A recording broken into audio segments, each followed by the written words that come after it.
ఆయన పేరుని వంగవీటి రాధాకృష్ణమూర్తి గారి కంటే ఉమ్మడి ఆంధ్రాలో రాబిన్హుడ్గా పిలువబడేటువంటి ఒక గొప్ప మనస్తత్వం కలిగినటువంటి ఒక నాయకుడిగా వంగవీటి రాధాకృష్ణమూర్తి గారు ఆ రోజున మొదలుపెట్టినటువంటి ఆ ప్రస్థానం ఇవాళ అంచెలంచెలుగా ఆయన తమ్ముడు గారుగా మా బాబాయ్ గారు వంగవీటి రంగా గారు కానీ ఆయన తర్వాత ఆయన సహచరులుగా కానీ అనుచరులుగా కానీ ఎంతోమంది ఎదుగుతున్న దానిలో మా కుటుంబానికి అత్యంత ఆప్తులుగా ఉన్నటువంటి బోండా ఉమ్మగారు వాళ్ళ అన్నగారు నాగబాబు గారు కానీ ఉమ్మగారు కానీ మేమందరం కూడా పార్టీల పరంగా ఎక్కడ ఉన్నా మేమందరం ఆ ఆశయాల కోసం పనిచేస్తామని చెప్పని తెలియచేయడానికి ఇవాళ ఈ కార్యక్రమంలో ఆయన పాల్గొనడం అనేది చాలా చాలా సంతోషకరంగా ఉంది.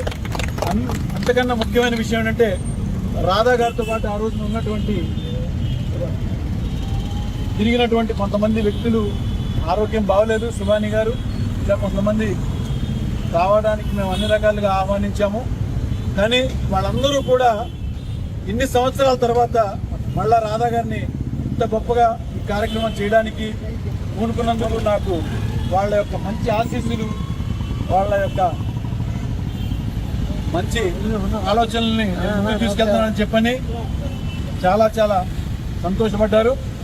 ఇక ఈ విగ్రహం విషయానికి వస్తే రంగా గారి విగ్రహం అనేది ఎవరో ఒకడు స్థాపించింది కాదు, అందరూ సమిష్టిగా ఆయన గుండెల్లో పెట్టుకున్నటువంటి ఆ యొక్క అభిమానాన్ని ఇక్కడ వాళ్ళు విగ్రహ రూపంలో పెట్టుకున్నారు. అది ముఖ్యంగా ఆయన యొక్క సేవా కార్యక్రమాలు ఏవైతే ఆయన స్ఫూర్తిగా మాకు మొదలుపెట్టామో అవన్నీ చేసుకుంటూ ఆ రోజు నుంచి ఇదే సెంటర్లో ముఖ్యంగా ఈ విగ్రహానికి ఎదుర్కొన్నటువంటి మా యొక్క ప్రస్థానం మొదలైంది. అదే ఇన్ని సంవత్సరాలుగా ప్రజల్లో నిత్యం ముందుకు తీసుకెళ్తున్నాం. పేద ప్రజల కోసం, వాళ్ళ యొక్క అండదండల కోసం ఎప్పుడూ కూడా నిరంతరం కృషి చేసేటువంటి మనస్తత్వంతో ముందుకెళ్తున్న మాకు అందరూ కూడా ఏ పార్టీలు ఉన్నా పార్టీలకు అతీతంగా, కుల మతాలకు అతీతంగా మాకు అండగా ఉన్నందుకు మా కుటుంబానికి మేము చాలా చాలా సంతోషిస్తున్నాం. ఆ యొక్క స్ఫూర్తితో ఇవాళ నిర్మలా హృదయ భవన్లో కూడా పళ్ళు పంచే కార్యక్రమం కూడా పెట్టుకున్నాం. ఇంకా తప్పనిసరిగా ఆయన స్ఫూర్తిని ముందుకు తీసుకెళ్లేటువంటి ఆలోచనతోనే ముందుకెళ్తున్నాం. మీ అందరూ ఆశీస్సులు కూడా ఉంటారని కోరుకుంటున్నాం. అందరికీ నమస్కారం. నేను మీ వంగవీటి నరేంద్ర. మొన్న పవన్ కళ్యాణ్ గారు చాలా రోజుల తర్వాత ఆయన ఆరోగ్యం బాగోలేదు, అందరూ ఆందోళన పడుతున్నారని తెలిసి వాళ్ళ కార్యకర్తలను ఉద్దేశించి ఒక మీటింగ్ పెట్టుకున్నారు. దానిలో ఆయన హెల్త్ గురించి కూడా చాలా విషయాలు చెప్పారు. నేను కూడా ఆ భగవంతుని ప్రార్థిస్తున్నాను ఆయన తొందరగా కోలుకోవాలని. ఎందుకంటే రాజకీయంగా ఆయన ఏదన్నా తప్పు మాట్లాడినప్పుడు నేను ఎన్నో సందర్భాల్లో ఆయన్ని ప్రశ్నించడం జరిగింది. కానీ ఆరోగ్య విషయానికి వచ్చేసరికి ఒక మానవతా దృక్పథంతోనే మేము ఆలోచిస్తాం.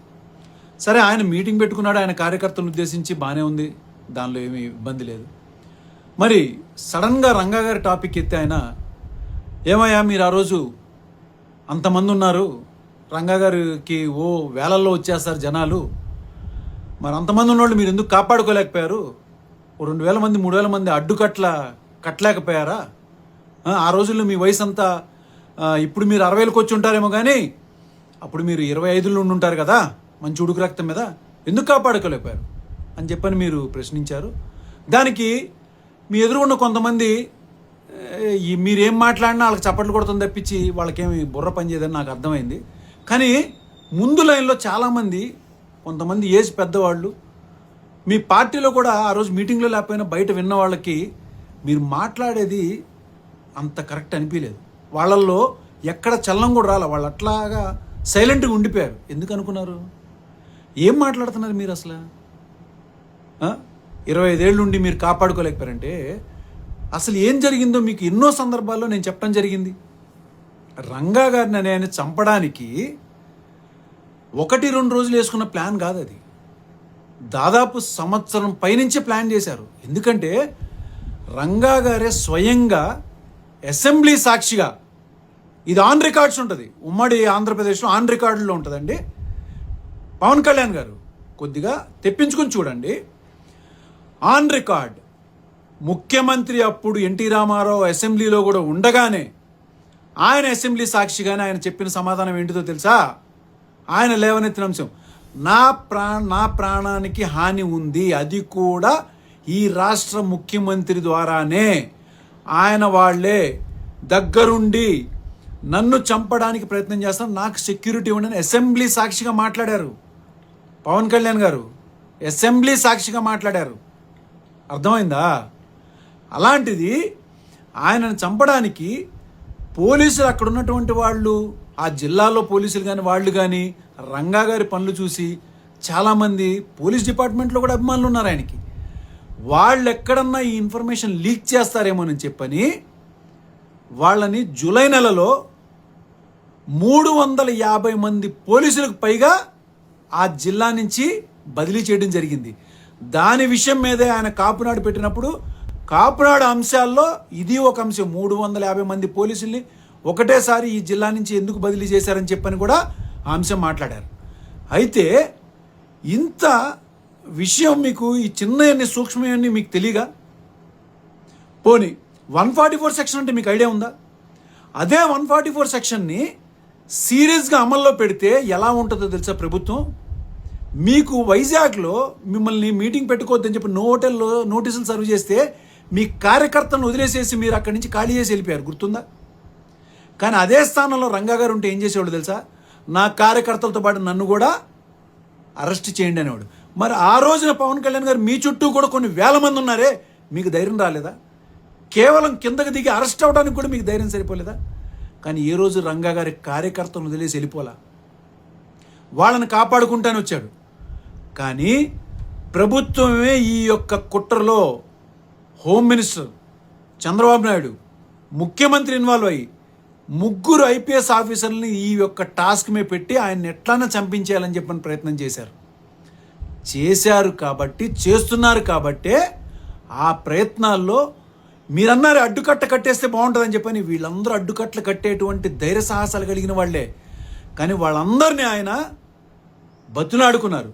ఈ విషయం నేనేదో మాటలో చెప్పడం కాదండి, సీనియర్ నాయకులైనటువంటి ఉండవల్లి అరుణ్ కుమార్ గారిని, ఇంకా సీనియర్ చాలామంది నాయకులు కూడా చెప్పారు. ఇట్లా రంగా గారిని ఆ రోజున ఆయన చెప్తే అక్కడి నుంచి వెళ్ళిపోయారు తప్పించి ఆయన మాటకి గౌరవం ఇచ్చి ఎవరు కూడా అలా వదిలేసి వెళ్ళటానికి ఇష్టపడలేదు. ఇంకొక విషయం చెప్తున్నా మీకు, ఒక పక్క ప్రభుత్వం ఆయన మీద కక్ష కట్టు ఉందని చెప్పని కాదు, ఇంకో పక్క సొంత పార్టీలో కూడా ఆయన ఎదుగుదలను చూసి ఏడ్చేవాళ్ళు కూడా చాలామంది ఉన్నారు. ఇవన్నీ ఒక పక్కనైతే ఇంట్లోనే పెద్ద కుంపటి ఉంది. ఇంట్లోనే ఇంటి దొంగని ఈశ్వరుడు కూడా పట్టుకోలేడు అని అంటారు కదా పవన్ కళ్యాణ్ గారు. అలాగా ఇంట్లోనే ఒక పెద్ద కుంపటి ఉంది ఆయన్ని చంపించేయడానికి. ఇవన్నిటిని చూసే ఆయన నా వల్ల ఇంకెంతమంది ప్రాణ నష్టం జరుగుతుందని చెప్పని ఆయనంతటా ఆయనగా అక్కడ సరెండర్ అయి కూర్చున్నారు. కానీ ఆయనని చంపే ధైర్యం ఎవరికి లేదు. ఇంకా విషయం ఏంటంటే, మీకు స్టేట్ ఇంటెలిజెన్స్ కాదు కదా, మీకు సెంట్రల్ ఇంటెలిజెన్స్ కూడా ఉంది కదా, బాగా పరిచయస్తులు ఉన్నారు కదా, వాళ్ళని ఒకసారి మీరు అడిగి చూడండి. ఏంటిది రంగా గారి విషయంలో ఏం జరిగింది, అసలు ఎవరు చంపించారు, దీని వెనక కుట్ర పండింది ఎవరు అని అడగండి. అప్పుడు కన్నా మీకు అర్థం అవుద్దేమో మీరు ఎలాంటి వ్యక్తులతో మీరు సంధి కుదుర్చుకుని మీరు కూటమిలో ఉన్నారు, ఎవరికి మద్దతు ఇచ్చి మీరు అధికారం ఇచ్చారు అనేది కనీసం ఇప్పుడు కన్నా మీకు తెలుస్తుందని చెప్పని నేను భావిస్తున్నాను. ఎందుకంటే మీరు ఎప్పుడు అవకాశం వచ్చినా మీ ముఖ్యంగా జనసేనలో 90% మంది రంగా గారి అభిమానులు ఉన్నారు తెలుసా మీకు.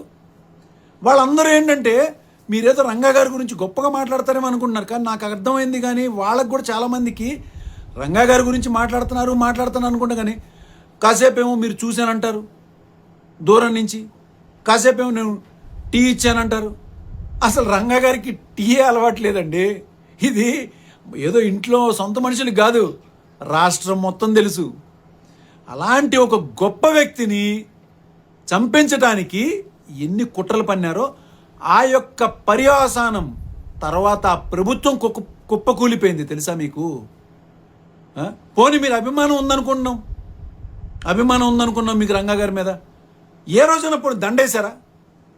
మీరే స్వయంగా కాకినాడలో రంగా గారి విగ్రహం పెడుతుంటే, రాష్ట్రం మొత్తం ఎన్నో విగ్రహాలు పెడుతున్నా రంగా గారి విగ్రహం పెడుతుంటే కాకినాడలో సుప్రీంకోర్టు ఆర్డర్ ఉంది, ఈ విగ్రహాలు పెట్టద్దు తీసేయండి అని చెప్పినటువంటి మహా అభిమాని మీరు రంగా గారికి. మీకేం చెప్పాలి చెప్పండి? మిమ్మల్ని చూసి ఇంకా చప్పట్లు కొడుతున్నారు రంగా గారి విషయం చెప్తే. రేపు కొద్ది రోజులు ఆగితే మీ అవసరం కోసమో మీ మైలేజ్ కోసమో రేపు ఇది కూడా అంటారు, రంగా గారితో నేను చాలాసార్లు కలిశాను, మాట్లాడాను చాలా సందర్భాల్లో కూడా చెప్తారు మీరు. దయుంచి నేను ఎన్నో సందర్భాల్లో కూడా చెప్పాను, రంగా గారిని చంపడానికి ఒక చిన్నపాటి కుట్ర జరగలేదు. ప్రభుత్వం పూర్తి స్థాయిలో ఒక పేదవాడి గొంతు అసెంబ్లీలో ఇంత ధైర్యంగా మాట్లాడుతున్నాడే, ఇతను రేపు ఇంకా ముందుకెళ్తే ఏ ఆశతో అయితే ఏ ఆశయంతో అయితే మేము తెలుగుదేశం పార్టీ పెట్టుకున్నామో, మా సామాజిక వర్గం మా వాళ్లే బాగుపడాలి అని చెప్పని పెట్టుకున్నామో, దాన్ని కూసాలతో సహా కదిపేసేసేటువంటి శక్తి కలిగిన మహానాయకుడని ఆ రోజు అర్థమైంది. కాబట్టే ప్రభుత్వం ఆ స్థాయిలో చంపించేసింది. ఎంక్వైరీ చేయండి మీరు, మీకు ఇంటెలిజెన్స్ ఉంది. ఇప్పుడు ఇంకా మీరు అధికారంలో కూడా ఉన్నారు, స్టేట్ ఇంటెలిజెన్స్లో కూడా చాలామంది ఉన్నారు. అన్నారు కదా 60 సంవత్సరాలు వచ్చిన వాళ్ళు ఉన్నారు మీరని. ఇంకా ముఖ్యమైన విషయం చెప్పమంటారా?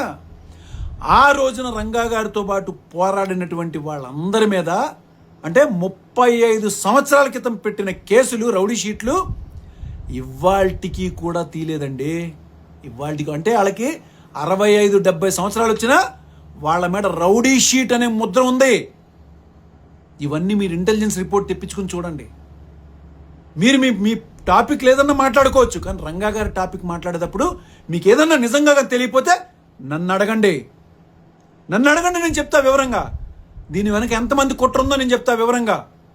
ఇవాళ ఇంటి దొంగలే ఆయన పేరు చెప్పుకుని అధికార పీఠంలో ఆస్తులు సంపాదించుకుని కూర్చుని ఎంజాయ్ చేస్తున్నారు. దాని మీదే నేను పోరాటం కూడా జరుగుతుంది. నా పోరాటం ఇటు రంగా గారి అభిమానులు కాపాడుకోవటమే కాదు, ఆ ఇంటి దొంగలు ఆ రంగా గారి పేరు వాడుకుని డబ్బు అధికారాన్ని ఎంజాయ్ చేస్తున్నారు. వాళ్ళను కూడా నేను తట్టుకుని వాళ్ళకి కూడా ఎదురు నిలబడి నేను పోరాటం చేస్తున్నాను. కాబట్టి ఈసారి రంగా గారి టాపిక్ నిజంగా మీకు అభిమానంతో మాట్లాడాలనుకుంటే మాత్రం ఒకసారి నాకు మనం కూర్చుందామండి, కూర్చుని మాట్లాడుకుందాం. ఎందుకంటే మీరు అనుకుంటున్నారు కదా 144 సెక్షన్ అనేది ఎంత పవర్ఫుల్గా అమలు చేస్తారో, అది మొదలుపెట్టింది తెలుగుదేశం పార్టీ వాళ్లే. తెలుగుదేశం పార్టీ ఆ రోజు అలా మొదలుపెట్టి ఎంతోమందిని అరెస్ట్ చేసి భయపెట్టారు. అదే పద్నాలో మిమ్మల్ని కూడా ఇబ్బంది పెట్టారు, జగన్మోహన్ రెడ్డి గారిని కూడా ఇబ్బంది పెట్టారు. ఆయన ప్రచారంకి వెళ్తుంటే 2014లో వాళ్ళు అధికారంలో ఉన్నప్పుడు ఆయన ఎయిర్పోర్ట్లో కానీ ఇబ్బందులు పెట్టడం కానీ అవన్నీ జరిగింది. మీకు కేవలం ఆ నోటెల్లో నోటీస్ ఇస్తేనే మీరు అక్కడి నుంచి ఖాళీ చేసి వెళ్ళిపోయారు.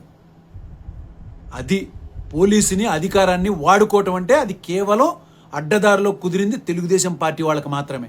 కానీ మీరు వాళ్ళతో జత కూర్చున్నారంటే మీకు శతకోటి దండాలు. కానీ దయించి రంగా గారిని గురించి మాట్లాడేటప్పుడు మాత్రం నన్ను ముఖ్యంగా మీరు కలిసి మీరు ఏదన్నా మాట్లాడండి. నమస్కారం.